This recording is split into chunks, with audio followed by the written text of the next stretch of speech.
She was just 10 years old when a flight attendant called her poor and tried to humiliate her in front of an entire plane. But what that woman didn't know was that Lauren's mother was about to buy the entire airline and fire her on the spot. Let me tell you how this all started. It was early morning at Oakland International Airport, and the terminal buzzed with the usual chaos of spring break travelers. Families rushed past with overstuffed suitcases, businesspeople barked into their phones, and announcement chimes echoed through the corridors. But at gate 47, sitting perfectly still in a row of black plastic chairs, was a little girl who seemed almost invisible to the world rushing around her. Her name was Lauren Johnson, and she was 10 years old. She sat with her legs swinging just above the scuffed airport floor, too short to reach the ground. In her lap, she clutched a worn teddy bear named Mr. Patches. The bear had seen better days. One of his button eyes hung by a thread, and his brown fur was matted from years of being loved. But to Lauren he was perfect. He'd been with her since she was 3, through scraped knees and bad dreams and the first day of kindergarten when she'd been too scared to let go of her mother's hand. Lauren wore her public school uniform. A navy blue polo shirt that was maybe just slightly too big, probably bought with room to grow. A khaki skirt that hit right at her knees, following the dress code exactly. White socks that had been bright once but were now more of a grayish white despite her mother's best efforts with bleach. And sneakers, once white with pink accents, now scuffed and worn at the toes from playground soccer games and hopscotch competitions. Her hair was styled in 2 neat ponytails that sat high on either side of her head, secured with bright purple rubber bands. Colorful beads clicked together softly whenever she moved, purple and pink and yellow, catching the fluorescent airport lights. Her mother had woken up extra early that morning to do her hair, taking care with each section, making sure every braid was tight and every bead was secure. It was one of those quiet acts of love that children don't fully appreciate until they're older. In her small hands, worn from the nervous handling, was her boarding pass. Flight 2847 to Atlanta. Coach seat 32B. She checked it maybe 15 times already, running her finger over the printed letters of her name. Lauren M. Johnson. The M stood for Michelle, after her great-grandmother who she'd never met but who her mother said had been the strongest woman in their family. This was Lauren's first time flying alone. Her mother, Victoria Johnson, had brought her to the airport 3 hours early, which Lauren had thought was excessive until she saw the security lines snaking through the terminal like concrete rivers. Victoria had knelt down in front of her daughter right there in the departures area, not caring about the people streaming around them, and held Lauren's face in both hands. "Remember, baby," she'd said, her voice steady and sure, "you're just as worthy as anyone else on that plane. First class, business class, coach, it doesn't matter. A seat is just a seat. Your worth isn't measured by where you sit or what you wear or what anyone thinks when they look at you. Do you understand me?" Lauren had nodded, trying to be brave, trying to mirror her mother's confidence. Victoria had kissed her forehead, letting her lips linger there for just a moment longer than usual. "I love you more than all the stars in the sky. Call Grandma Dorothy the second you land. Be brave, my little lion." Now, sitting alone at gate 47, Lauren tried to channel that bravery. She watched the gate area fill up around her. Families clustered together, parents counting children in carry-on bags. A businessman in a crisp suit typed furiously on his laptop, barely looking up. A young couple in matching college sweatshirts shared earbuds and laughed at something on a phone screen. And then there were the first-class passengers. Lauren could tell who they were even before the gate agent made the announcement. They moved differently, these travelers. They had a certain ease about them, like airports were second homes. Designer luggage with wheels that glided silently across the polished floors. Leather bags that probably cost more than a month of rent. Clothes that looked expensive even though Lauren couldn't quite articulate why. They just had that look, crisp and pressed and perfectly coordinated. A woman walked past in a cream-colored pantsuit with gold jewelry that caught the light. Her hair was blown out in perfect waves, not a strand out of place despite the early hour. Behind her, a man pulled a sleek black suitcase, his watch glinting on his wrist, the kind of watch that definitely told more than just time. But here's the thing about Lauren. She didn't feel envious as she watched them. That's what made her special. She was observant, yes, taking in every detail the way perceptive children do, the way they notice things adults have trained themselves to overlook. But she wasn't jealous. She didn't wish she was wearing that woman's jewelry or carrying that man's expensive luggage. Her mother had taught her better than that. Victoria Johnson had raised her daughter with a very specific philosophy. Things are just things.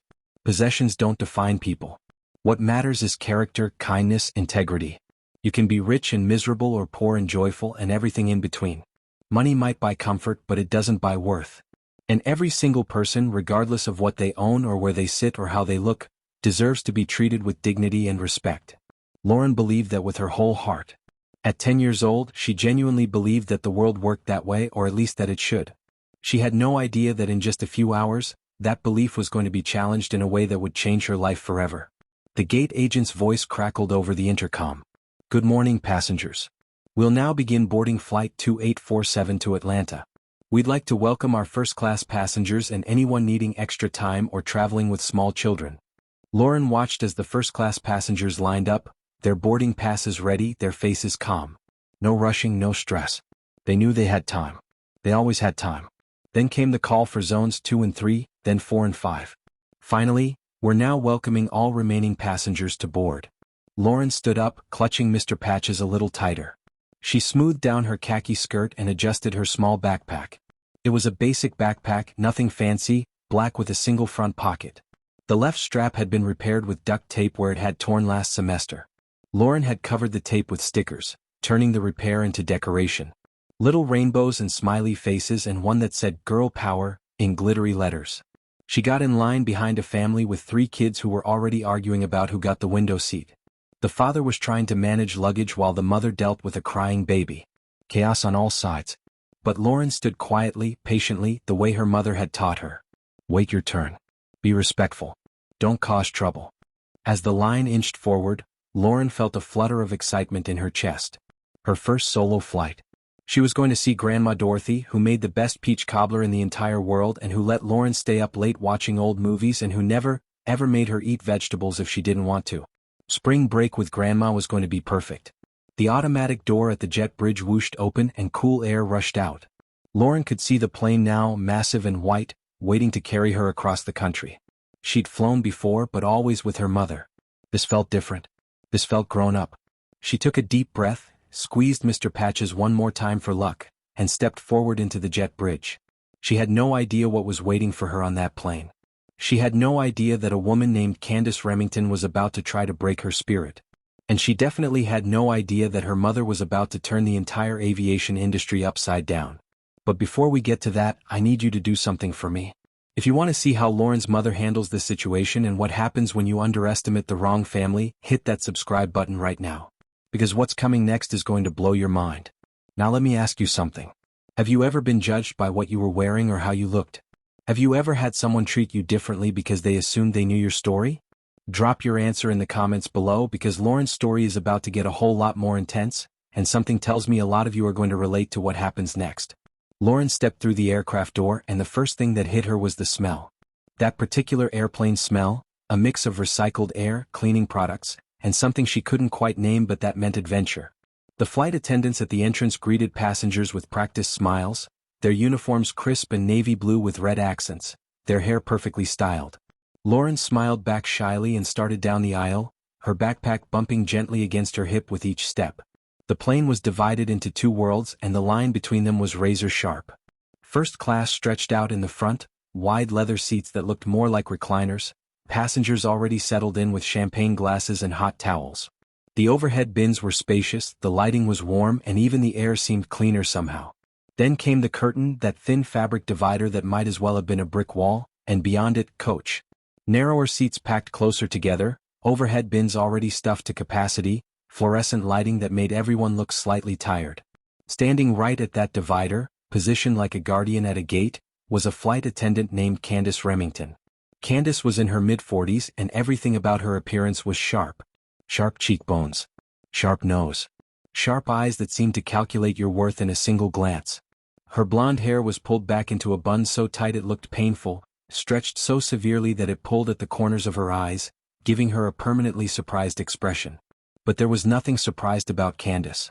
She'd been doing this job for 22 years and she'd seen it all, or at least she thought she had. Her smile was practiced to perfection. She'd done it 10,000 times, that smile. Warm enough to pass inspection, empty enough that it never reached her eyes. It was a smile that said, "Welcome aboard," while her eyes said, "Don't waste my time." Candace was arranging items on a small cart positioned in the aisle, blocking most of the passage. Premium amenity kits for first-class passengers. Bottles of water. Packages of gourmet snacks. The good stuff that coach passengers would never see. Lauren tried to squeeze past, angling her small body to get through the narrow gap between the cart and the seats.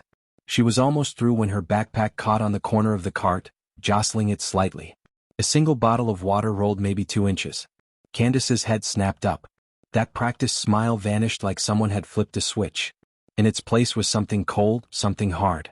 Her eyes traveled slowly down Lauren's body, taking inventory with the kind of assessment that makes you feel small even when you're standing tall. The scuffed sneakers with the worn toes. The khaki skirt that was clearly from a discount uniform store. The navy polo that was maybe slightly faded from too many washes. The backpack with the duct tape strap covered in cheap stickers. The worn teddy bear clutched under one arm. And Lauren's face, sweet and innocent and undeniably black, framed by those colorful beads that clicked softly in the silence. Candace saw all of it in maybe 3 seconds. And in those 3 seconds she made a judgment. "Excuse me, little girl." The words came out sharp, clipped. Not rude enough to be obviously cruel, but cold enough to sting. That particular tone that adults use when they want to put a child in their place without being overtly mean. That tone that says, "I'm being patient with you but barely. Coach passengers need to move quickly. You're blocking the premium customers." Lauren felt her cheeks grow hot. "I'm sorry, ma'am. I didn't mean to." But Candace had already turned back to her cart, dismissing Lauren with the kind of casual cruelty that comes from not even considering someone worthy of a full conversation. Lauren hurried down the aisle, her heart beating faster now, that earlier excitement curdling into something else. Something that felt like shame, even though she knew she hadn't done anything wrong. Not really. It was just an accident. She found seat 32B, a window seat tucked back in row 32, just 3 rows from the rear of the plane. The seats on either side of her were empty for now, which felt like a small mercy. She hoisted her backpack into the overhead bin, struggling a bit with the weight, and then slid into her seat, pressing Mr. Patches against the window. The plane was still boarding, passengers flowing past in a steady stream. Lauren pulled out her phone, the basic smartphone her mother had given her specifically for this trip. For emergencies, Victoria had said. And for checking in. Lauren's fingers flew across the screen. On the plane. "Love you." She added a heart emoji and an airplane emoji and hit send. The response came back almost immediately, like her mother had been waiting, phone in hand. "Love you more. Call Grandma when you land. Be brave, my little lion." Lauren smiled at the screen at those words that her mother always used. My little lion. It made her feel stronger somehow, like she could handle anything. Even flight attendants with cold eyes and colder words. She tucked her phone away as the announcement came on about turning devices to airplane mode. The plane filled up around her. A tired-looking businessman took the aisle seat in her row, barely glancing at her before pulling out his laptop. The middle seat stayed empty. Another small mercy. The safety demonstration played. The engines rumbled to life. And then they were taxiing, and then they were racing down the runway, and then that magical moment when the wheels left the ground and Lauren's stomach did that funny flip it always did during takeoff. She pressed her face to the window, watching Oakland shrink below her, the streets becoming tiny lines, the cars becoming dots, the whole world becoming small and manageable and far away. For the first 30 minutes, the flight was peaceful. Lauren pulled out a coloring book from her backpack, one of those intricate designs that was technically for adults but that she loved anyway. Mandalas and geometric patterns and flowers with 1,000 tiny petals. She also pulled out her set of crayons, the big box of 64 colors with the built-in sharpener. A birthday gift from her grandmother. She was working on a particularly complex flower pattern, her tongue poking out slightly in concentration the way it always did when she was focused when it happened. The burnt sienna crayon, the one she'd been using for the flower's center, slipped from her fingers. She made a grab for it but missed and it hit the floor and rolled. Not just a little roll either. It rolled forward under the seat in front of her and kept going. Lauren watched in dismay as it disappeared between the rows. The seatbelt sign was off. People were up and moving around, using the bathrooms, stretching their legs. Lauren unbuckled her seatbelt carefully and stood up, the way her mother had taught her to do on planes. Slowly. Carefully. Not bumping into anyone. She walked forward, following the path of her runaway crayon. 1 row. 2 rows. 3 rows. There it was, nestled against the base of a seat in row 29. Lauren bent down to retrieve it, her small fingers just closing around the waxy cylinder, when a voice cut through the air like a knife. "What are you doing up here?" Lauren straightened up so fast she nearly hit her head on the armrest. Candace Remington stood in the aisle, and she was holding a tray of cookies. Not just any cookies either. Warm chocolate chip cookies that smelled absolutely incredible, steam still rising from them slightly. The kind of cookies that probably cost the airline 50 cents each, but that felt like luxury at 30,000 feet.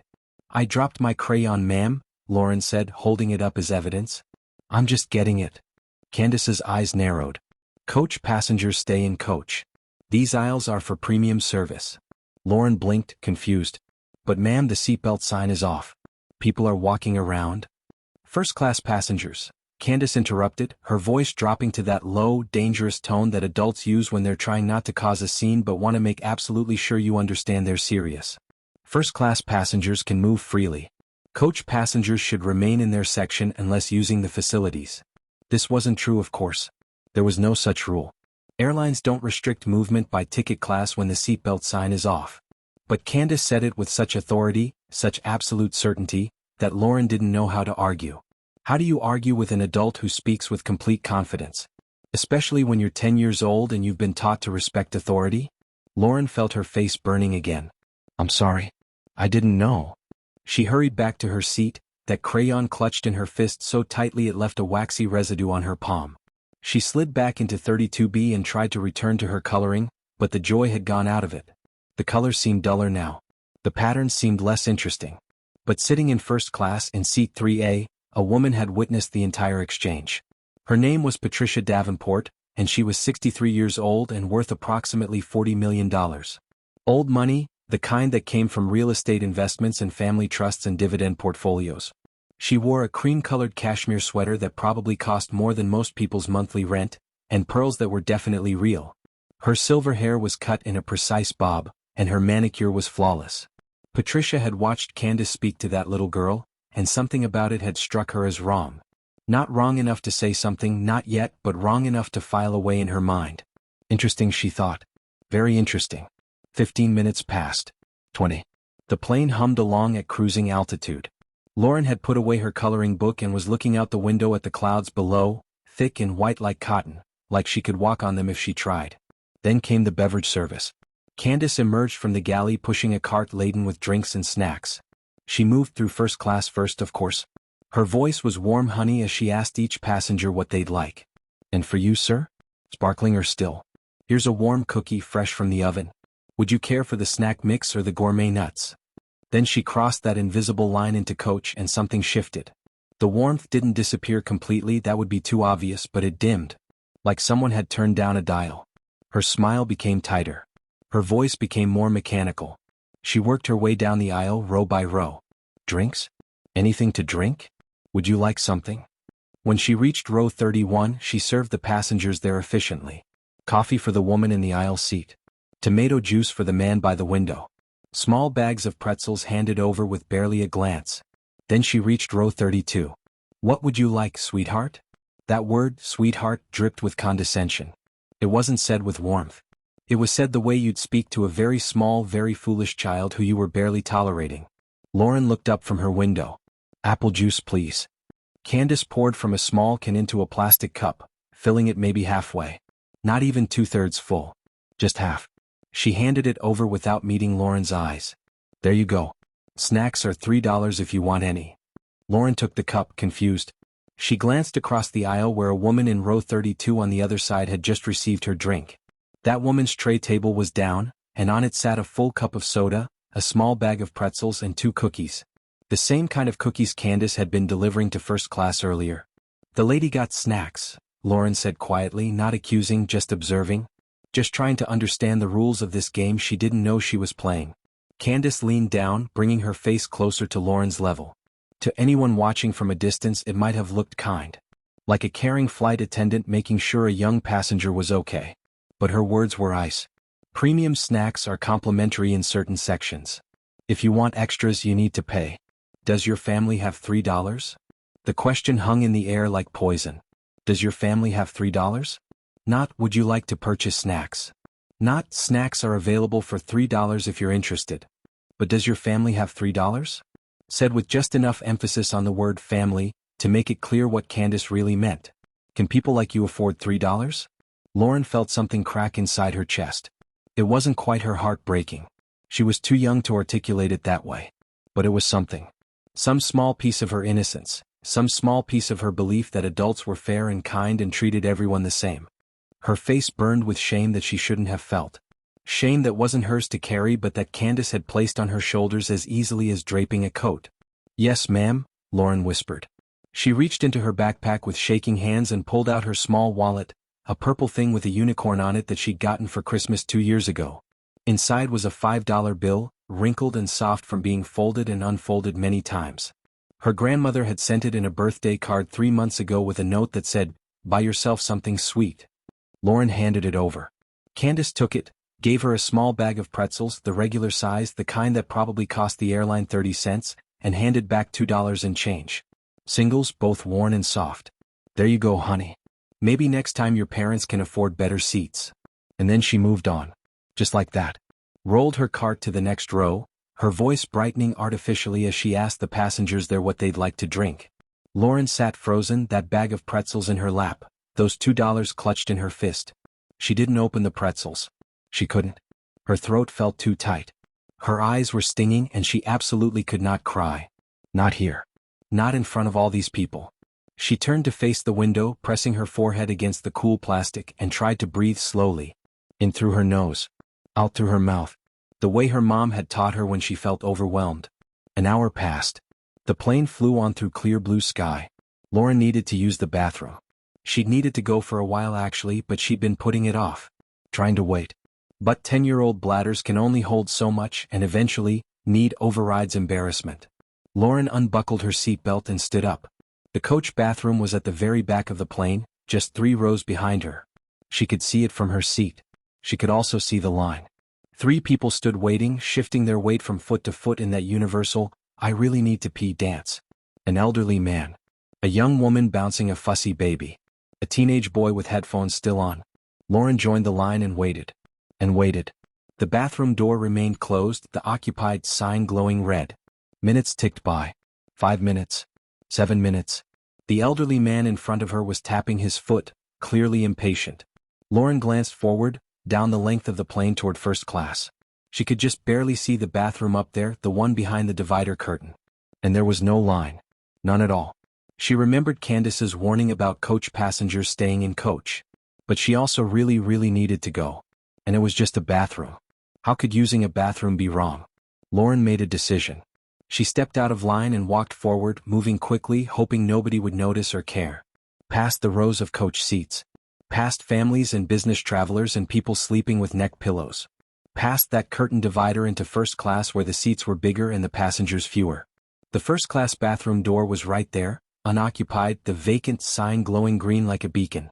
Lauren reached for the handle. "Stop right there." Lauren's hand froze an inch from the door. She turned slowly. Candace Remington stood in the galley entrance like she'd been waiting, like she'd been watching for this exact moment. And maybe she had been. Maybe she'd seen Lauren join the coach bathroom line and had positioned herself strategically, ready to pounce if that little girl with the scuffed shoes and the discount backpack dared to step into territory that wasn't meant for her. "I really need to use the bathroom, ma'am," Lauren said, her voice small but steady. "And the other one has a long line and I've been waiting. This bathroom is for first-class passengers only. You need to wait your turn in coach like everyone else." Lauren felt tears prickling at her eyes now, hot and insistent. "But there's no one using it right now and I really have to go." From seat 5C, a male passenger stood up. His name was Gerald Hutchinson, and he was a 49-year-old civil rights attorney from Chicago. He was a black man in an expensive charcoal suit, his tie loosened slightly for comfort, his briefcase stowed in the overhead bin above him. He'd been working on his laptop, reviewing case files, but something about the flight attendant's tone had pulled his attention away from his screen. He'd been watching this woman all flight actually. Watching how she treated passengers differently. How her warmth varied depending on who she was talking to. How she seemed to have one voice for people who looked like him and another voice for people who didn't. And now she was blocking a child from using an empty bathroom. "Ma'am," Gerald said, his voice calm but firm, carrying the weight of someone who spent his life speaking in courtrooms, "she's a child. Let her use the bathroom." Candace's smile could have frozen water. "Sir, airline policy is clear. We maintain cabin separation for a reason." Gerald took a step into the aisle. He was tall, maybe 6'2", and his presence commanded attention. "What reason?" "She's 10 years old and there's a line for the other bathroom." What possible reason could you have for making a child wait when there's an empty facility right here? Other first-class passengers were watching now. The hum of conversation had died. Even the flight attendants up front had paused to look. Candace's voice rose, defensive now, with an edge of anger creeping in. The reason, sir, is that her parents chose coach tickets.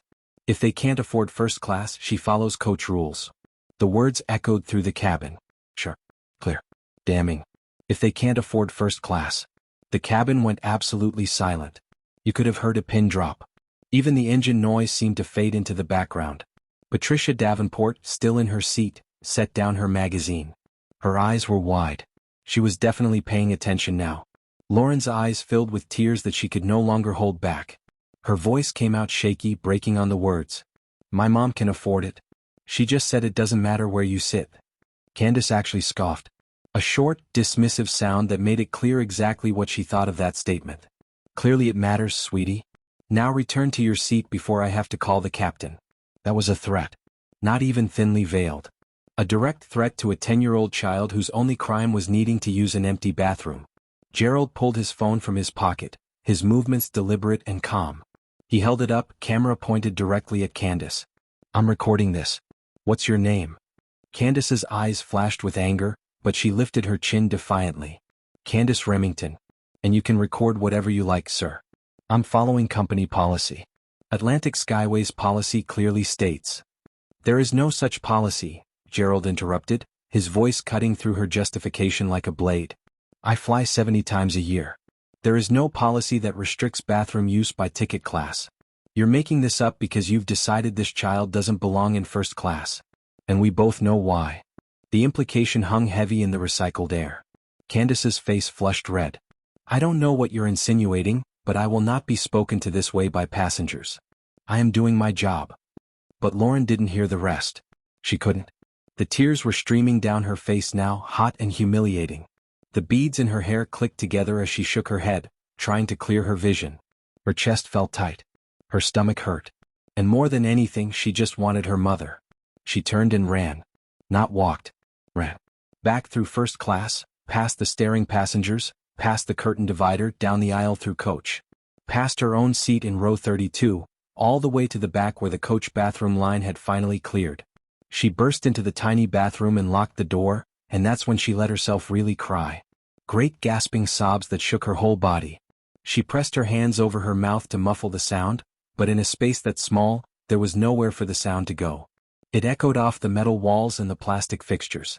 She barely made it to the toilet in time. When she was done, she washed her hands with shaking fingers. She looked at herself in the small mirror. Her eyes were red and swollen. Tears had left tracks down her cheeks. One of her ponytails had come partially loose, beads hanging askew. She looked exactly like what she was. A scared, humiliated little girl who just learned a terrible lesson about how the world sometimes works. Lauren took a deep breath. Then another. She splashed cold water on her face and dried it with rough paper towels. She tried to fix her ponytail but couldn't quite get it right. Finally, she unlocked the door and stepped back out into the cabin. The flight attendant call light was chiming somewhere up front. Passengers were settling back into their seats. The moment had passed, absorbed into the general hum of the flight, just another small drama at 35,000 feet that would be forgotten by the time the plane landed. Except it wouldn't be forgotten. Not by Lauren. Not by Gerald, who was still in his seat, still recording, still furious. Not by Patricia, who was already composing an email to the airline's corporate office in her head. And definitely not by Victoria Johnson, who didn't know any of this had happened yet, but who was about to find out. Now, before we go any further, I need you to hit that subscribe button if you haven't already, because what happens next is going to restore your faith in justice. When Lauren's mother finds out about this, the entire airline industry is about to learn a very expensive lesson. Let me ask you something. If you were Gerald, the passenger who witnessed this, would you have done the same thing? Would you have stood up and spoken out even if it meant confrontation? Drop your thoughts in the comments because this story is just getting started, and trust me, you don't want to miss what Victoria Johnson does when she finds out her daughter was treated this way. The plane touched down in Atlanta with that characteristic double bump that always makes passengers grip their armrests a little tighter. The engines roared in reverse thrust, slowing the massive aircraft from 150 miles per hour to taxiing speed. Outside the windows, the familiar sprawl of Hartsfield-Jackson Atlanta International Airport came into view, The busiest airport in the world, a maze of runways and terminals and planes taking off every 45 seconds. The seatbelt sign dinged off. Immediately, passengers sprang to their feet like they'd been released from cages, reaching for overhead bins, pulling down bags, checking phones that had been in airplane mode for hours. The usual chaos of deplaning began, everyone suddenly in a desperate hurry despite the fact that they'd all be waiting at baggage claim together in 20 minutes anyway. Lauren stayed in her seat. She sat there in 32B, Mr. Patches clutched against her chest, and watched everyone file past. The businessman who'd sat in her row didn't even glance at her as he grabbed his laptop bag and joined the crush of people in the aisle. Families squeezed past, children whining, parents juggling bags and coats and tablets. The plane slowly emptied, row by row, until only a handful of passengers remained in the back. Lauren's eyes were still red. Puffy. The kind of red that comes from crying hard and trying to stop and then crying again. She'd spent the last hour of the flight pressed against that window, pretending to sleep. Mr. Patches held so tight against her face that his worn fur was damp with her tears. She hadn't seen Candace again. The flight attendant had stayed up in first class for the remainder of the flight, probably avoiding the situation, probably hoping it would just blow over like these things usually did. Just another complaint from just another passenger that would get filed away and forgotten. But Gerald Hutchinson hadn't forgotten. Lauren finally stood up when the cabin was nearly empty, pulling her backpack from the overhead bin with effort. It seemed heavier now than it had that morning, like it had absorbed the weight of the day. She walked slowly up the aisle, her scuffed sneakers squeaking slightly on the aircraft floor. The flight attendants at the door gave her the standard goodbye smile. Bye now, have a great day, enjoy Atlanta. Practiced words from practiced mouths. They had no idea what had happened in the back of their plane. Or maybe they did and just didn't care. Hard to say. Lauren stepped into the jetway, that accordion tunnel connecting the plane to the terminal. The air was stuffy and warm and the floor tilted upward toward the gate. She walked slowly, one hand trailing along the wall, exhausted in a way that had nothing to do with physical tiredness. Hey, sweetheart. The voice came from behind her, gentle but urgent. Lauren turned. Gerald Hutchinson stood there, his expensive suit slightly rumpled from the flight, his carry-on bag over one shoulder. His face was kind, concerned in a way that made Lauren's throat tighten all over again. Are you okay? Lauren nodded, but she didn't trust her voice. If she spoke, she might cry again, and she was so tired of crying. Gerald walked closer, kneeling down slightly so he was closer to her eye level. What's your name? Lauren Johnson, she whispered. Lauren, I'm Gerald. I'm the man who was sitting in first class, the one who spoke up. He paused, making sure she was really hearing him. What that woman did was wrong. Completely wrong. You understand that, right? You didn't do anything to deserve that treatment. Lauren nodded again, but her eyes dropped to the floor. Does your mom know what happened? Lauren shook her head quickly. I don't want to bother her. She's probably working. Something in Gerald's expression shifted. Sadness mixed with frustration mixed with a determination that had been building for the last 2 hours. He reached into his pocket and pulled out a business card, crisp and professional, with raised lettering that caught the light. Lauren, I'm an attorney.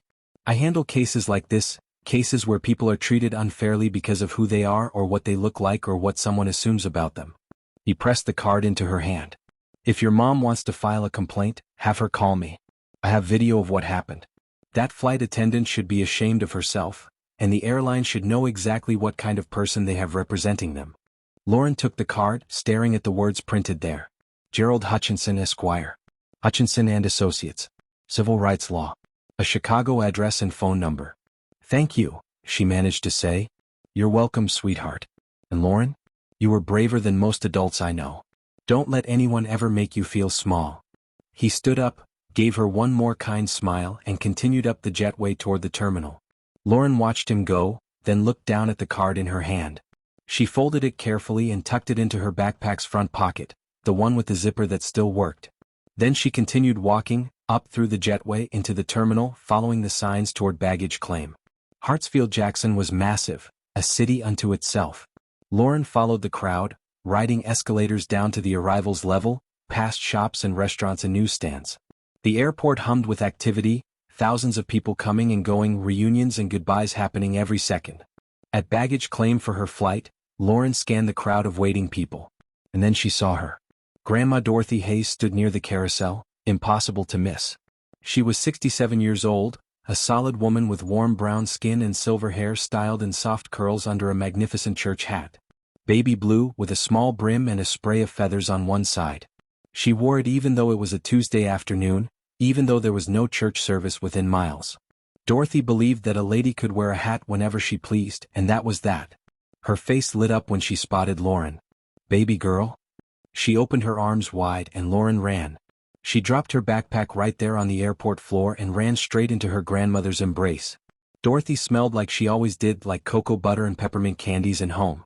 "How was the flight, sugar? Did you?" And that's when Lauren burst into tears. Not the quiet, suppressed crying from the plane. This was full, body-shaking sobbing, the kind that comes when you finally feel safe enough to fall apart. All the fear and humiliation and confusion of the last 3 hours came pouring out in Dorothy's arms right there in the middle of Atlanta's baggage claim.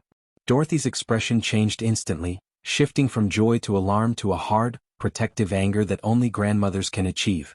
She held Lauren tight, one hand stroking her granddaughter's back, the other cradling her head. "What happened? Baby, what happened?" But Lauren couldn't speak. She just cried and cried, those colorful beads in her hair clicking together as she shook, Mr. Patches crushed between them. Dorothy looked around at the curious stares of other travelers and made a decision. "Come on, baby. Let's get your bag and get out of here. You can tell me in the car." But Lauren didn't make it to the car. She made it to Dorothy's Buick in the parking garage, made it into the back seat where she'd sat 100 times before, and then the whole story came tumbling out. Every detail. Every word. Every look. From the moment she bumped Candace's car to the crayon incident to the snacks she'd had to pay for while others got them free to that final horrible moment at the bathroom when everyone had been watching and Candace had said those words. "If they can't afford first class." Dorothy sat in the driver's seat, hands gripping the steering wheel even though the car wasn't running, her knuckles tight. Her face had gone through several expressions during Lauren's story: shock, disbelief, rage, and finally, a cold determination that would have frightened anyone who didn't know her. When Lauren finished, her voice hoarse from crying and talking, Dorothy sat in silence for a long moment. Then she pulled out her phone. "We're calling your mother. Right now." "Grandma, no, she's probably busy. I don't care if she's meeting with the President of the United States. She needs to know about this." Dorothy's fingers, gnarled slightly with arthritis but still steady, dialed the number she'd known by heart for 40 years. Her daughter's number.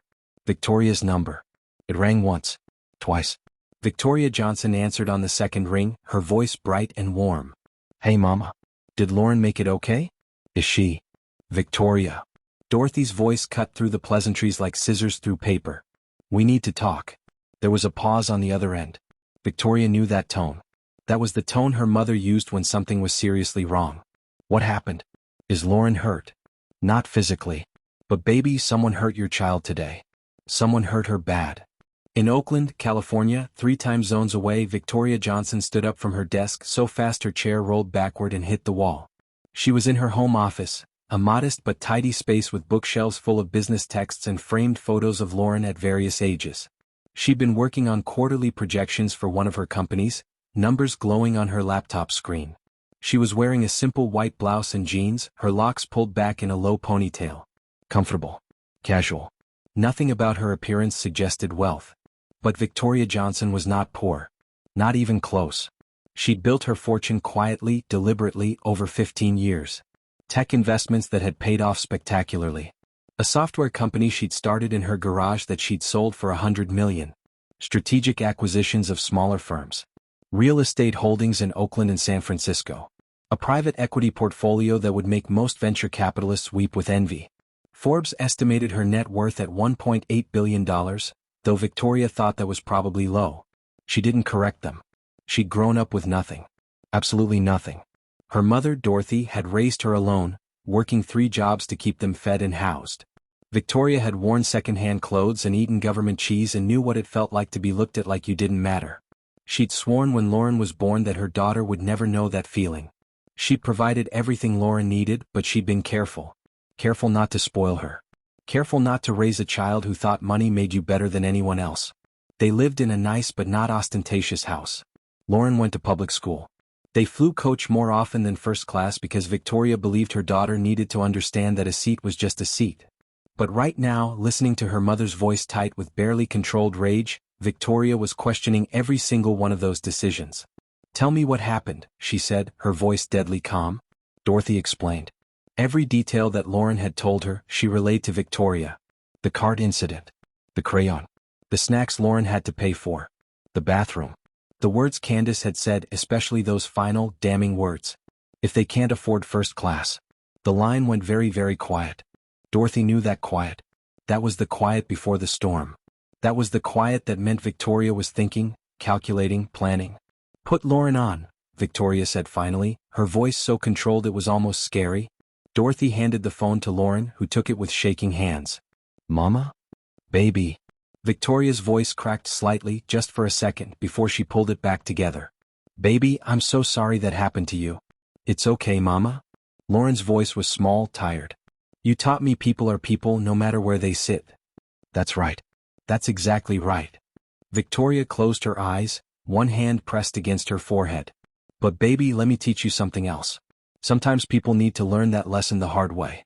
Sometimes the only way to create change is to have the power to enforce it. Lauren didn't fully understand what her mother meant, but something in her voice made her sit up straighter. Can you do something for me, sweetheart? Can you send me the flight number? It should be on your boarding pass. And Grandma mentioned a man gave you a business card? Mr. Gerald. He was nice. He stood up for me. I want that card. Take a picture of it and text it to me, okay? Okay, Mama. Lauren, I love you more than anything in this world. You did nothing wrong today. Nothing. Do you understand me? Yes, Mama. Good. Now give the phone back to Grandma. Get some rest tonight. Eat some of her peach cobbler. Watch a movie. I'll call you in the morning. Okay. I love you. Love you more, my little lion. Dorothy took the phone back. Victoria? Mama, I need you to do me a favor. Keep Lauren busy tomorrow. Take her to the aquarium or the park or wherever she wants to go. Keep her happy and distracted. What are you going to do? Victoria's voice was steel wrapped in silk. I'm going to make sure this never happens to another child. Ever. They said their goodbyes. Victoria ended the call and stood in her office, phone still in her hand, staring at nothing. Then she sat back down at her desk and opened her laptop. Within seconds she'd pulled up her private email, the one she used for business dealings. She scrolled through recent messages until she found one from 3 weeks ago. The subject line read, Atlantic Skyways, confidential acquisition opportunity. Victoria had received this email from Daniel Chin, her business partner and the managing director of her private equity firm. Daniel was a Harvard MBA with 20 years of experience in corporate acquisitions. He brought her deals regularly. Most she passed on. A few she pursued. This one she declined. The email laid out the situation. Atlantic Skyways, a mid-size regional carrier with 15 aircraft, solid routes in the Southeast and Midwest, but drowning in debt. Mismanagement had plagued them for years.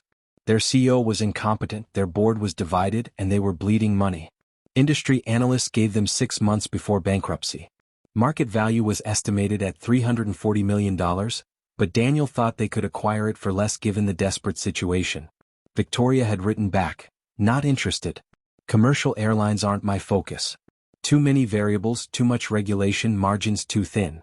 She looked at that email now, at her own words, and made a decision that would change everything. She hit reply and started typing. Daniel, it's Victoria. Remember that airline opportunity you brought me last month? Atlantic Skyways? The one struggling with debt and looking for a buyer? I'm interested. How fast can we move? She hit send. It was 8:47 p.m. in Oakland, which made it 11:47 p.m. in New York where Daniel lived. He was probably asleep. She'd have to. Her phone rang. Daniel Chin calling back within 60 seconds of her email. Victoria? Did you just say you want to buy Atlantic Skyways? He sounded stunned and slightly breathless like he'd been jolted awake. I did. But you said airlines weren't your focus. You were very clear about. They weren't. They are now. Daniel was quiet for a moment. Then, can I ask what changed? Personal reasons. Another pause.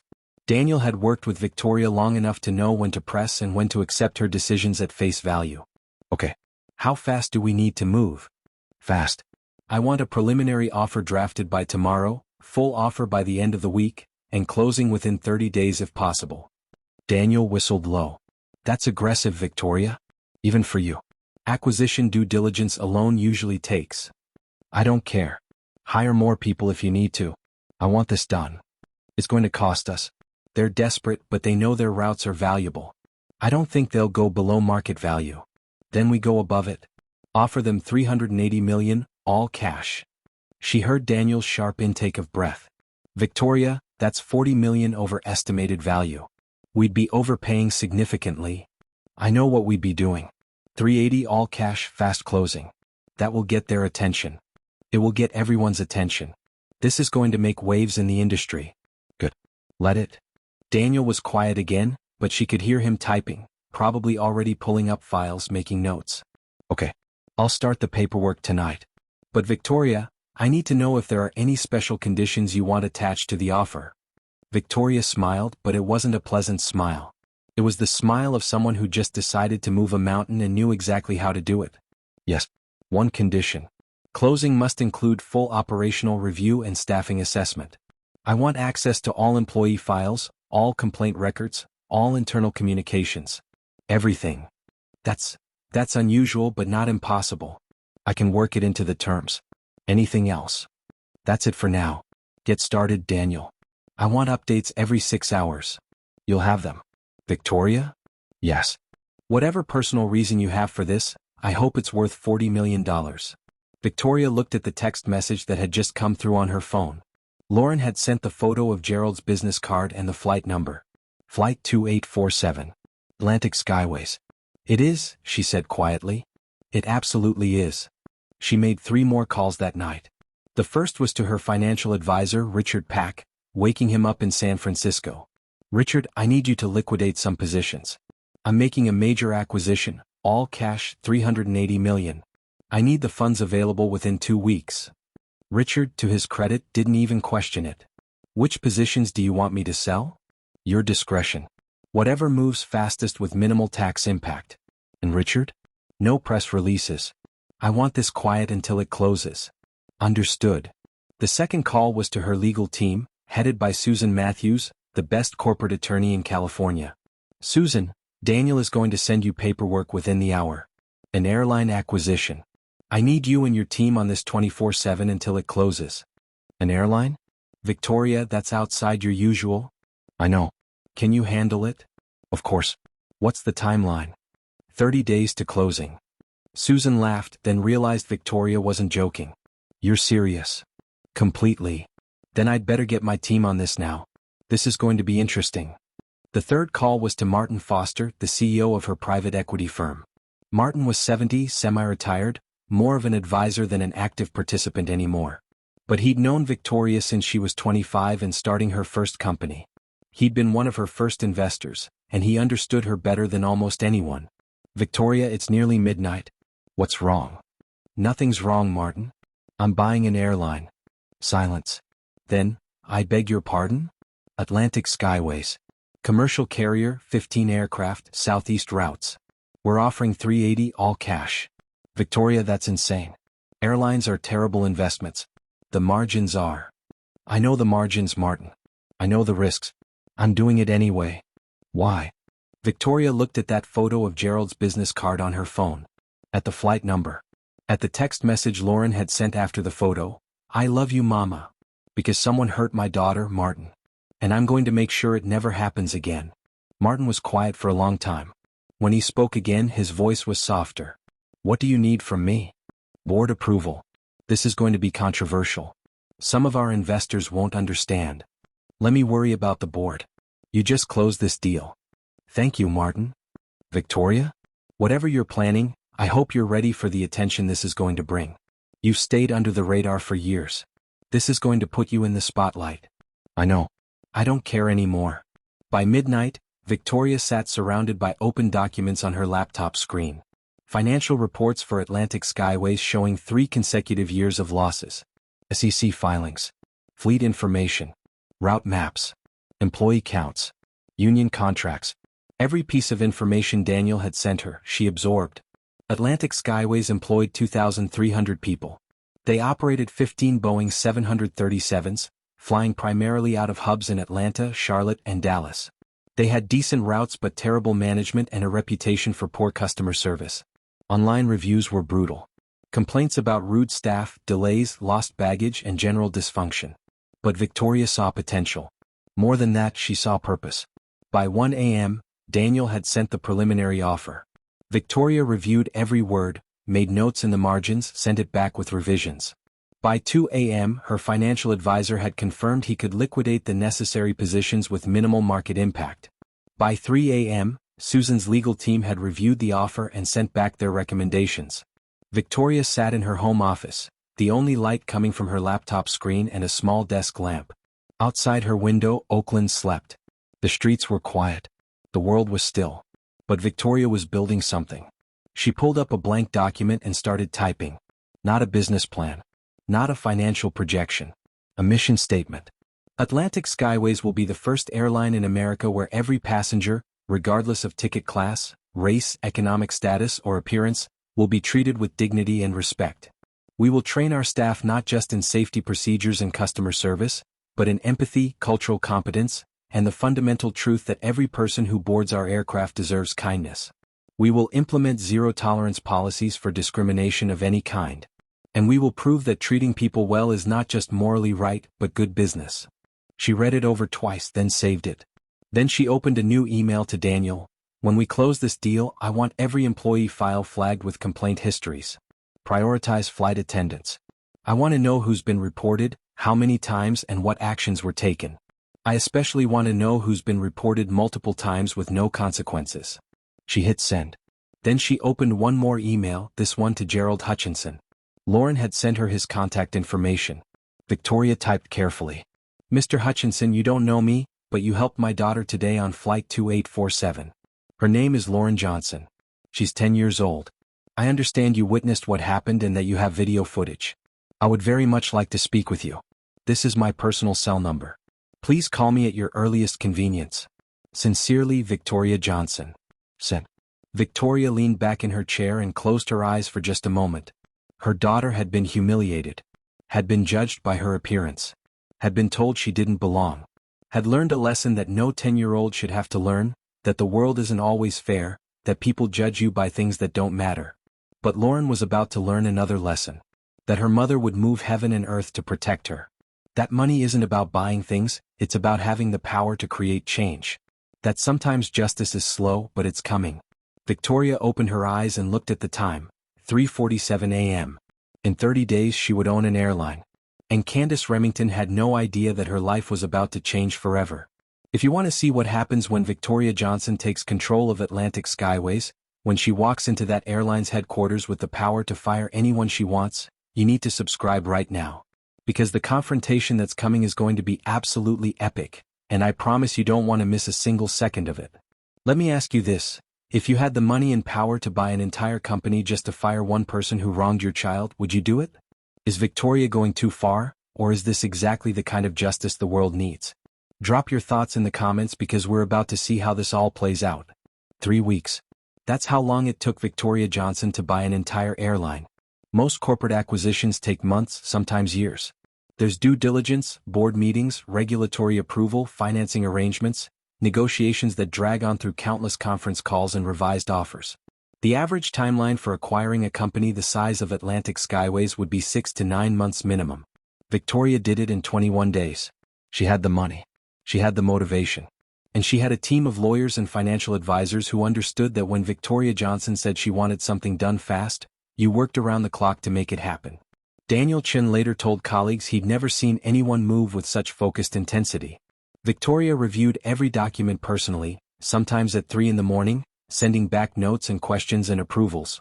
She liquidated stock positions worth $400 million, triggering minor ripples in the tech sector as investors wondered why she was suddenly cashing out. She took conference calls with Atlantic Skyways board members, with their lawyers, with aviation regulators, with union representatives. And through it all, she kept her real motivation hidden. When people asked why she was interested in airlines, she gave perfectly reasonable business answers. Diversification. Undervalued assets. Growth potential in regional travel. All true technically, but not the whole truth.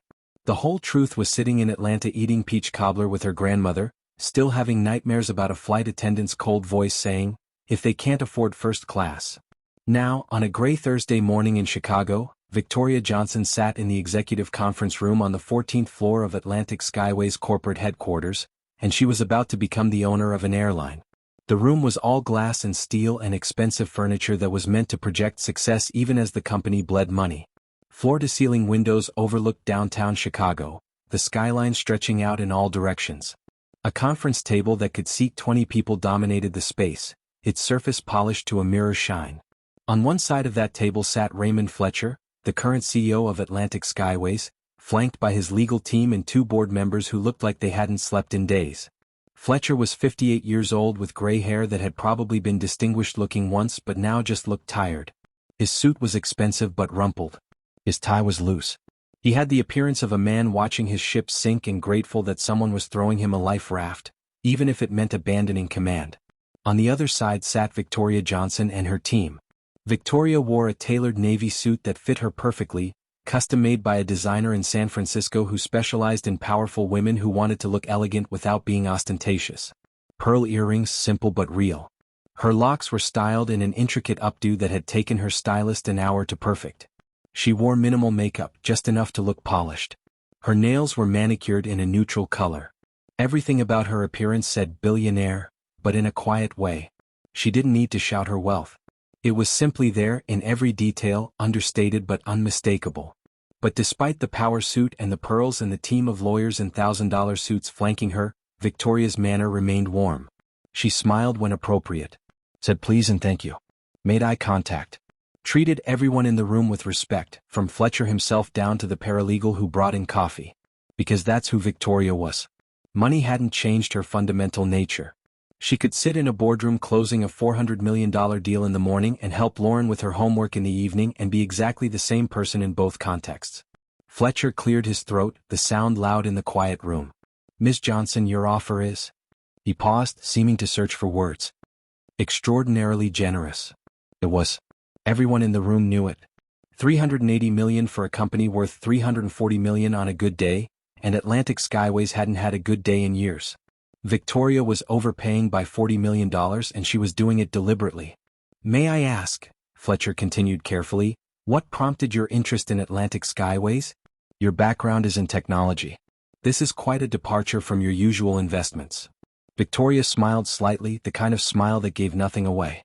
I had an experience with your airline that showed me its potential. She paused for just a beat. And its problems. Fletcher's eyebrows rose. An experience? I flew Atlantic Skyways recently. Well, my daughter did. And the flight showed me that this airline has good bones but needs significant cultural reform.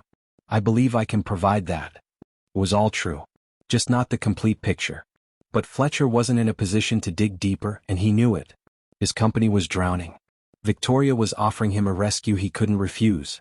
Well, he said, attempting a smile that came out more like a grimace, we're grateful for your confidence in our potential. Susan Matthews, Victoria's lead attorney, slid a document across the table. If we're ready, we can proceed with signatures. For the next 45 minutes they signed. Page after page after page. Victoria's name in careful script, over and over. Victoria M. Johnson. Victoria M. Johnson. Each signature transferring more power, more control, more ownership. The wire transfer had gone through that morning. $380 million moving from Victoria's accounts into Atlantic Skyways' nearly depleted coffers. The single largest transaction of her life, executed with the click of a button and a two-factor authentication code. Finally, the last signature. The last document. Susan gathered the papers, organized them into neat stacks, and nodded at Victoria. Congratulations, Ms. Johnson. You are now the majority owner of Atlantic Skyways. The room exhaled. Fletcher's shoulders sagged with relief. The board members looked like they might cry. They'd just saved their company from bankruptcy, saved their own reputations, and probably saved their retirement accounts in the process. Victoria stood, extending her hand to Fletcher. Thank you, Raymond. I look forward to working with you during the transition. Fletcher shook her hand, his grip weak with exhaustion and relief. Thank you, Ms. Johnson. Thank you for believing in us. Victoria smiled but said nothing. She didn't believe in them. Not yet. She believed in what they could become once she cleaned house. She left the building an hour later, her legal team trailing behind her like well-dressed satellites. On the sidewalk outside, waiting by a black car, Daniel Chin stood checking his phone. It's done? He asked. It's done. How do you feel? Victoria looked up at the building, at the Atlantic Skyways logo visible on the top floor. Ask me again in a week. 7 days later, Victoria stood in a conference center adjacent to Atlanta's Hartsfield-Jackson International Airport, and she was about to address every single employee of the company she now owned.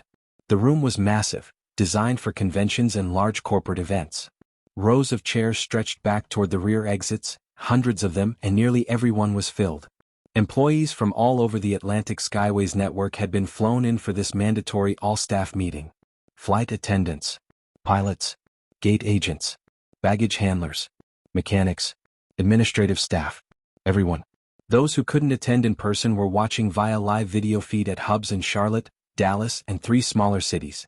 Monitors had been set up showing the remote locations, hundreds more faces watching from conference rooms and break rooms across the country. The announcement had come suddenly. Mandatory all-staff meeting. No exceptions unless you were literally in the air flying. Attendance was required. People had been speculating for days about what it meant. Layoffs? Restructuring? Policy changes? The rumor mill had been working overtime. In the back of the Atlanta Conference Center, standing with her arms crossed and an expression of profound annoyance on her face, was Candace Remington. She'd been furious about being pulled off her regular route for this meeting. She had a life, thank you very much. She had plans. And more than that, she was offended by the presumption of it all. Some tech billionaire buying the airline and immediately demanding everyone's presence like they were servants being summoned? Who did this Victoria Johnson think she was? Candace had been with Atlantic Skyways for 22 years. She'd seen CEOs come and go. She'd survived multiple restructurings. She knew how to keep her head down, do her job, and wait out whatever management flavor of the month was trying to make their mark. This would be no different. She shifted her weight, checking her watch. How long was this going to take? At the front of the room, behind a podium with the Atlantic Skyways logo, Victoria Johnson adjusted the microphone and looked out at the sea of faces. She wore a different suit today, charcoal gray with a white blouse. Professional but approachable. Her locks were down today, falling past her shoulders. She looked simultaneously like a CEO and like someone you might sit next to on a plane and have a pleasant conversation with. Behind her, a large screen displayed the Atlantic Skyways logo. As she prepared to speak, it would change to show her new mission statement, the one she'd written at 3 a.m. 3 weeks ago. The room quieted. Conversations died out. Phones were pocketed. 2,300 people, give or take, focused their attention forward. Victoria took a breath and began. Good morning. Her voice carried clearly through the excellent sound system, warm but commanding. I'm Victoria Johnson, your new owner. And before we go any further, I want to establish something. I didn't buy this airline to strip it for parts or to slash jobs or to squeeze out every penny of profit at your expense. I bought this airline because I believe in what it could be. And because I had an experience that showed me exactly what it shouldn't be. The room was absolutely silent. You could have heard a pin drop. Some of you might wonder why a tech entrepreneur with no aviation background would buy an airline. It's a fair question. Let me answer it by telling you a story about my daughter. Candace, in the back, felt the first flutter of unease in her stomach. Something about Victoria's tone. Something about the way she said, my daughter. 3 weeks ago, my 10-year-old daughter flew alone for the first time on Flight 2847 from Oakland to Atlanta. She was excited. Nervous. It was a big moment for her, that first solo flight. Her grandmother was waiting for her in Atlanta. It should have been a wonderful experience. Victoria paused, her hands resting lightly on the podium. Instead, it became one of the worst experiences of her young life. Because a member of your flight crew decided that my daughter, based solely on her appearance, on her clothes, her shoes, her backpack, wasn't worthy of basic human dignity. The unease in Candace's stomach turned to ice. No, it couldn't be. My daughter was treated differently from other passengers from the moment she boarded. She was scolded for accidentally bumping a cart. She was told she couldn't retrieve a dropped crayon from a few rows away because coach passengers stay in coach. She was charged for snacks while watching other passengers receive them complimentary. And then, when she desperately needed to use a bathroom and the coach facility had a long line, she was blocked from using an empty first-class bathroom and humiliated in front of an entire cabin. Victoria's voice remained steady, but there was steel underneath the warmth now. The flight attendant told her that if her parents couldn't afford first class, she needed to follow coach rules. In front of dozens of passengers. To a 10-year-old child who was traveling alone and just needed basic kindness. The room erupted in murmurs. Heads turned, looking around, trying to figure out who could have done such a thing. Flight attendants looked at each other with expressions ranging from horror to disbelief to anger. Candace stood frozen, blood draining from her face. Her hands, still crossed over her chest, had started to shake. It was her. Victoria Johnson was talking about her. The tech billionaire who just bought the airline was the mother of that girl. That coach passenger. That child in the scuffed shoes and the cheap backpack. Oh God. Candace's mind raced. She needed to leave. Right now. She needed to get out of this room before. But Victoria was still speaking, and the exit suddenly seemed very far away. My daughter came home in tears. She asked me why that woman hated her. She asked me if it was because of how she looked. She asked me if we were poor, if that's why she was treated that way. Victoria's voice cracked slightly just for a second before she pulled it back together. And I had to explain to my 10-year-old that some people judge others based on appearances. That some people believe money determines worth. That sometimes people are cruel for no reason other than prejudice. The screen behind Victoria changed. Instead of the logo, it now showed text in large, clear letters. Atlantic Skyways mission statement. Every passenger, regardless of ticket class, race, economic status, or appearance, will be treated with dignity and respect. We serve people, not seat assignments. Victoria let the words hang there for a moment. This ends today.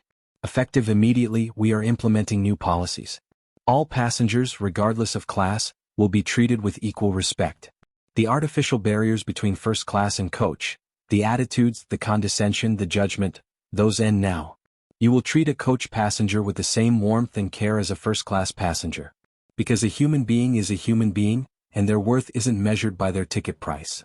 Heads nodded throughout the room. Several flight attendants were wiping their eyes.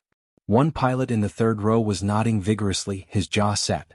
Any employee found discriminating based on ticket class, race, economic appearance, or any other factor will be terminated immediately. Not written up. Not suspended. Terminated. I will not tolerate prejudice in any form. More murmurs, but these were approving. Most of the people in this room were good people who took pride in their work. They were embarrassed that one of their own had behaved this way.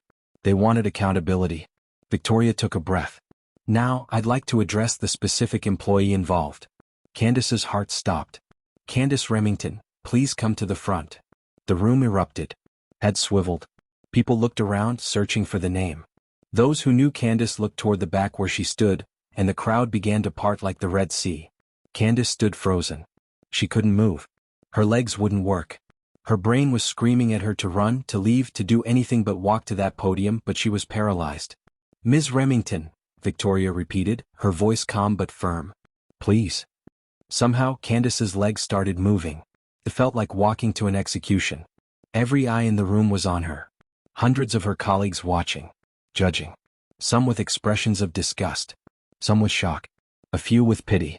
She walked down the center aisle, her heels clicking on the hard floor, each step taking a lifetime. When she reached the front, she stood off to the side of the podium, as far from Victoria as she could get while still being visible. Victoria turned to face her directly. Ms. Remington, I have your employment file here. She held up a manila folder, thick with papers. 22 years with Atlantic Skyways. That's a long career. But in the past 3 years alone, you've had 15 formal complaints filed against you by passengers. Candace's face went from pale to bright red. Those were 15 complaints, Victoria continued, speaking over her. Every single one from a passenger of color. Every single one describing similar behavior. Condescension, rudeness, different treatment compared to white passengers. Every single one dismissed by previous management with notations like personality conflict, or passenger misunderstanding, or my personal favorite, no action warranted. Victoria's voice hardened. Previous management didn't care. They saw complaints and buried them because it was easier than addressing the problem. But I'm not previous management. She turned back to address the entire room. I had your file reviewed by an independent HR consultant. Their assessment was unambiguous. You have a pattern of discriminatory behavior stretching back years. You target passengers of color, passengers who appear to have less money, passengers you deem lesser than. And you do it subtly enough that it's hard to prove any single incident, but the pattern is unmistakable. Candace found her voice shaky and desperate. I follow policy. I've always followed. You follow prejudice, Victoria said quietly, but her words cut through the room like a blade. You saw my daughter, a black child in modest clothes, and decided she was less worthy of kindness, of humanity. You didn't see a 10-year-old girl taking her first solo flight. You didn't see a child who was nervous and excited and just wanted to have a good experience. You saw her skin color and her clothing and made a judgment. Tears were streaming down Candace's face now, but they looked more like tears of fear than remorse. I didn't mean. What did you mean then? Victoria asked. When you told her coach passengers needed to move quickly because they were blocking premium customers. When you charged her $3 for snacks while giving them free to others. When you asked a 10-year-old if her family had $3. Victoria's voice rose slightly. When you told her that if her parents couldn't afford first class, she needed to follow coach rules. What exactly did you mean if not to humiliate her? Candace had no answer. She stood there, tears running down her face, mascara smearing, the weight of 2,000 pairs of eyes crushing her. From somewhere in the middle of the crowd, a man stood up. Gerald Hutchinson, the attorney from the flight, who Victoria had flown in specifically for this moment. I was on that flight, he said, his voice carrying clearly. I'm an attorney from Chicago. I witnessed the bathroom incident. And I recorded it. The crowd shifted, people craning to see who was speaking. Gerald looked at Victoria and nodded. Victoria turned to the screen behind her and pressed a button on a remote control. The mission statement disappeared. In its place, video began to play. It was shaky, filmed on a phone, but the audio was crystal clear. There was Candace blocking the bathroom. There was Lauren, small and scared, asking to use the facility. There was Candace's cold voice. This bathroom is for first-class passengers only. There was Gerald himself, standing up, asking why a child couldn't use an empty bathroom. And then, in perfect clarity, Candace's voice. The reason is that her parents chose coach tickets. If they can't afford first class, she follows coach rules. The video showed Lauren's face crumpling. Showed tears streaming down her cheeks. Showed her running away, humiliated, while other passengers watched in stunned silence. The video ended. The room was dead silent. Several employees were crying. One flight attendant in the front row had her hand over her mouth, her eyes wide with horror. A pilot near the back had his arms crossed, his face set in an expression of barely controlled anger. Victoria turned back to Candace. Ms. Remington, you're fired. Effective immediately. Security will escort you out. Candace's face crumpled entirely. Please, she whispered, then louder, please, I need this job. I have bills, I have a mortgage, I can't. And my daughter needed basic respect, Victoria said, her voice quiet but absolute. She needed an adult to show her kindness when she was scared and alone. She needed to be treated like she mattered. You gave her none of those things. So no, Ms. Remington. You're done. Two security officers appeared from the side of the room, moving toward Candace with practiced efficiency. Please, Candace said again, but it was over. The security officers took her gently but firmly by the arms and began walking her toward the exit. The crowd parted again, employees stepping back to create a path. Some watched with satisfaction. Some with pity. Most with a grim sense that justice was being served, even if it was hard to witness. As Candace was led out, her sobs echoing in the silent room, Victoria turned back to the assembled employees. I didn't fire her to be cruel, she said. I fired her because what she did was unacceptable, and because she'd done it before and would do it again. I fired her because every child who flies on our airline deserves better. Every passenger deserves better. She paused, letting that sink in. This airline is going to change. We're implementing mandatory training on cultural competence, unconscious bias, and customer service excellence. We're revising our policies to eliminate artificial class distinctions in service. We're establishing a zero-tolerance policy for discrimination. And we're going to rebuild this company's reputation one flight at a time. The room was still silent, but the energy had shifted. This wasn't the uncomfortable silence of witnessing someone's termination. This was the silence of people realizing they were part of something bigger now. Something that mattered. I know most of you are good people who take pride in your work, Victoria continued. This isn't about punishing everyone for one person's actions. This is about setting a new standard. About being the airline that treats every passenger like they matter because they do. She smiled slightly. Questions. For a moment, no one moved. Then, slowly, a young flight attendant in the second row raised her hand. Yes. Ms. Johnson, is your daughter okay? Victoria's expression softened. She is. Thank you for asking. She's with her grandmother right now, probably eating too much peach cobbler and watching old movies. She's resilient. But she shouldn't have had to be. Another hand, this time from a pilot. What you did today, buying an entire airline to make a point, that's unprecedented. Are you planning to stay involved, or is this a one-time thing? Victoria's smile widened. I'm staying very involved. I didn't spend $380 million to make a point and walk away. I'm in this for the long haul. This airline is going to succeed, and it's going to succeed by being better than everyone else at treating people with dignity. The room erupted in applause. It started in the front rows and spread backward like a wave, hundreds of people clapping, some standing, some cheering. They were applauding her words, yes, but more than that, they were applauding the idea that someone actually cared enough to demand change. That money could be used for something other than profit margins. Victoria stood at the podium and accepted the applause with grace, but inside she felt something shift. This was why she'd worked so hard. Why she'd built companies and made investments and accumulated wealth. Not for the money itself, but for moments like this. For the power to make things right. When the applause finally died down, she concluded the meeting. Thank you all for being here. Your managers will have information about the new policies and training schedules. Welcome to the new Atlantic Skyways. Let's make it something we're all proud of. As the crowd dispersed, employees filing out in small groups, talking excitedly, Victoria remained at the podium. Gerald approached, extending his hand. That was something, he said. I've been practicing law for 25 years, and I've never seen justice delivered quite like that. Victoria shook his hand. Thank you for recording what happened. For standing up for Lauren. You didn't have to do that. Yes, I did, Gerald said simply. Sometimes you see something wrong and you have to act. That's all.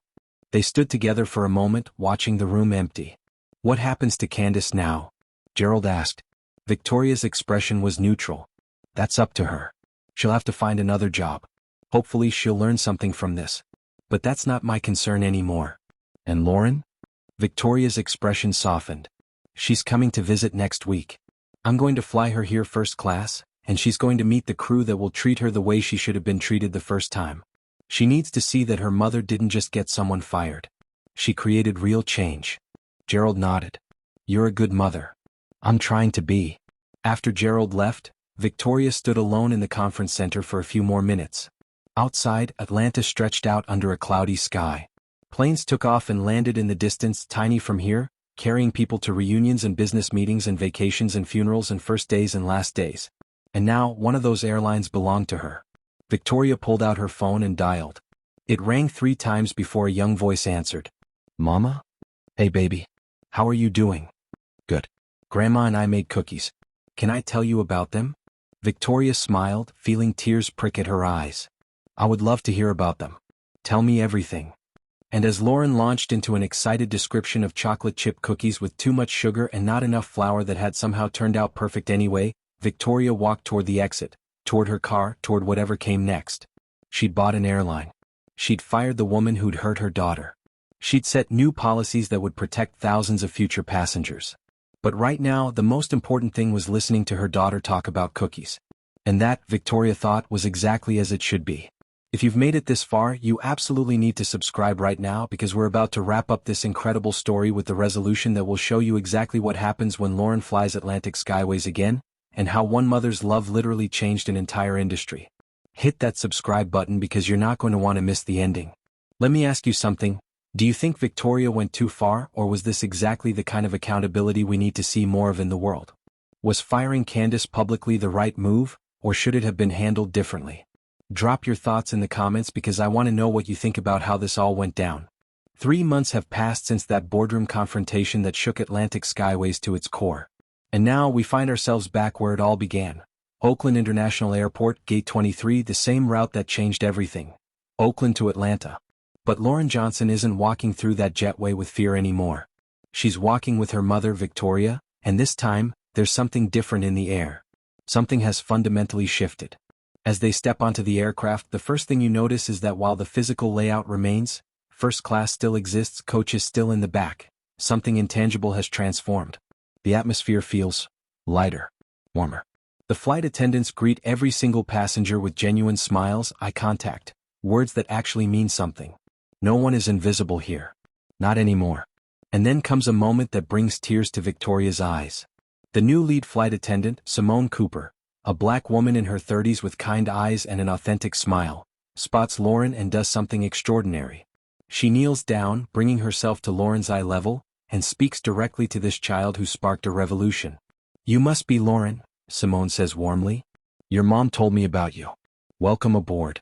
We saved you a window seat in first class, company upgrade. Lauren's eyes go wide. She looks at her mother, who simply winks. No words needed. Just a mother letting her daughter know, the world can be different. The world is different. They settle into their first-class seats, seats they've actually paid for this time, but seats that were offered freely, with dignity, with respect. And then, across the aisle, Lauren notices a familiar face. Patricia Davenport.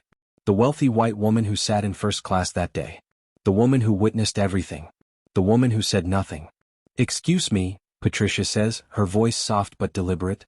"Aren't you the little girl from that flight?" Lauren nods, and you can see the nervousness flicker across her face. The memory is still fresh. Still painful. But Patricia leans forward, and her words carry the weight of 3 months of reflection. "I'm sorry I didn't speak up. I should have. But I'm glad your mother did." She extends her hand across the aisle. "You're brave." Lauren takes it. A small hand in a larger one. A gesture of acknowledgement. Not redemption perhaps, but recognition. Sometimes that's where healing begins. The plane begins to taxi, and as it does, Victoria reaches over and takes Lauren's hand. Mother and daughter, side by side, preparing for takeoff in more ways than one.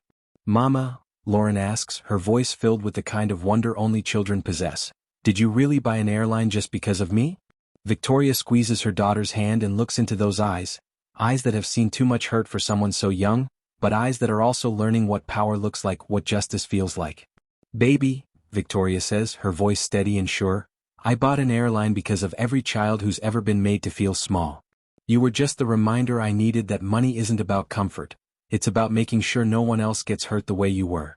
Lauren smiles at that, processes it, and then asks the question that's been on her mind, "What happened to that lady?" "Candace."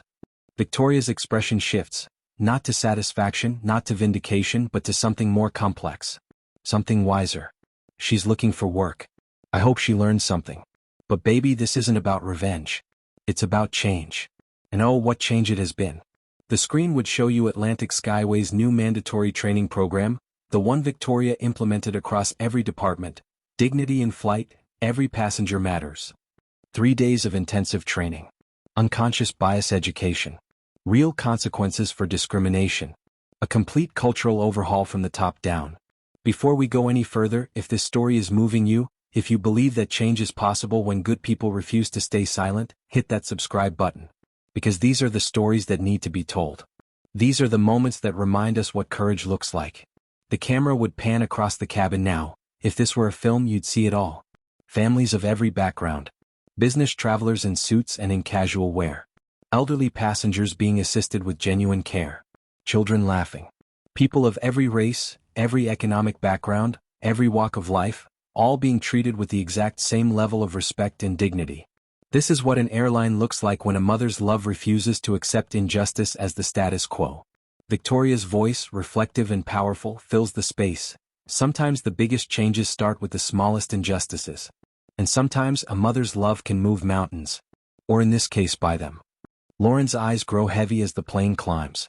The steady hum of the engines, the gentle banking turn as they ascend through the clouds, the warmth of her mother's presence. All of it creates a cocoon of safety. She leans against Victoria's shoulder and drifts off to sleep.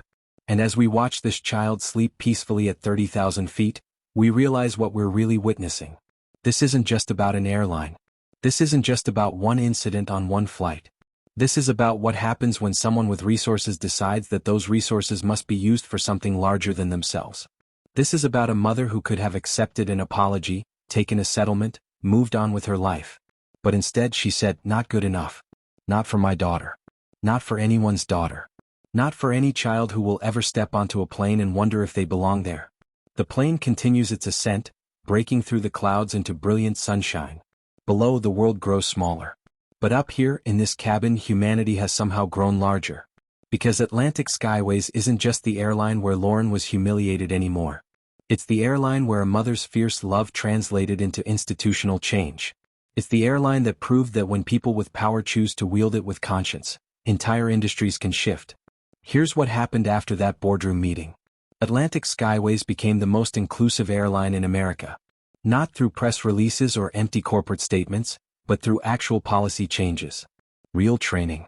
Measurable accountability. Victoria didn't just buy a company, she rebuilt it from the inside out. And those policy changes? 4 other major carriers adopted them within 2 months. Because Victoria didn't keep her reforms proprietary, she shared them. She challenged every airline in America to do better, and when some of them actually rose to that challenge, she celebrated it. Because this was never about Atlantic Skyways. This was about every child who would ever fly anywhere. Candace Remington declined to comment. She's no longer in the airline industry. Some say she's in retail now. Others have heard she left the workforce entirely. Victoria doesn't track her, doesn't speak about her, doesn't define her story by what happened to the woman who started it all. Because revenge was never the point. Change was the point. And Lauren? Lauren Johnson is 11 years old now. She flies regularly with her mother, sometimes for business, sometimes just for the joy of it. She's confident in airports, comfortable on planes, unafraid of flight attendants. And here's the beautiful twist that brings this full circle. Lauren wants to be a pilot. Not because of what happened to her. Not in spite of it. But because after everything she still looks at planes and sees possibility. She sees the sky and wants to navigate it. She sees an industry that tried to make her feel small, and she wants to be the one in command. That's what happens when a child watches her mother refuse to accept injustice. She learns that she doesn't have to accept it either. She learns that the spaces that try to exclude you are precisely the spaces you have every right to claim. So let me ask you this, and I really want you to think about it, maybe even leave your answer in the comments. If you had Victoria's resources, the money, the power, the platform, what injustice would you refuse to accept? What would you buy, build, or change to make sure no one else experiences what you or someone you love has endured? Because that's really what this story is about. It's not about having billions of dollars. It's about what you do when you have the power to make a difference. Some people hoard that power. Some people hide behind it. And some people, like Victoria Johnson, wield it like a sword of justice and cut through every barrier that stands between dignity and discrimination. 3 months ago, a 7-year-old girl was dragged down an airplane aisle and told she didn't belong. Today, that airline ensures every passenger knows they belong. Tomorrow, who knows? Maybe that same little girl will be in the cockpit flying the plane herself. Sometimes justice isn't just about making things right. Sometimes it's about making sure they never go wrong again. And sometimes a mother's love really can move mountains. Or in this case, buy an airline and teach it how to fly right.